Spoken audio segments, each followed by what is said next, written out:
ভাই, আমাদের বর্তমান একটা কমন সমস্যা হচ্ছে মেয়েরা বিবাহের পর তার নিজের সংসারের প্রতি গুরুত্ব না দিয়ে তারা বাবার বাড়ির সংসারের প্রতি কেন এত গুরুত্ব দেয়। মহামূল্যবান একটা প্রশ্ন আপনি করেছেন।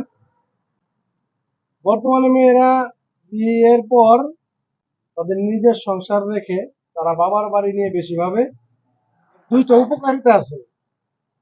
এর প্রথম উপকারিতা হচ্ছে তাদের নিজের সংসারটা জাহান্নামে পরিণত হয়, এবং দ্বিতীয়ত হচ্ছে তারা বাপের বাড়িটাকেও জাহান্নামে পরিণত করে। বাবার বাড়িতে সবসময় কি হলো, কি হচ্ছে, কি হবে, এইসব নিয়ে চিন্তা করতে করতে তাদের নিজের সংসারটা যে কখন জাহান্নামে পরিণত হয় সেটা তারা ঘুণাক্ষরেও বুঝতে পারে না। এবং সেই সাথে তারা বাবার বাড়ি নিয়ে এতটাই চিন্তিত থাকে,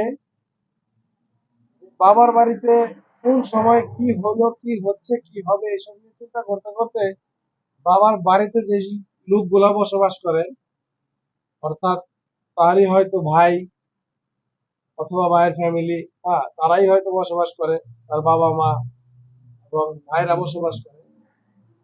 তো বাবার বাড়িটাকেও তারা জাহান্নামে পরিণত করে, এবং এই জিনিসটা তারা আসলে কখনো বুঝতে পারে না।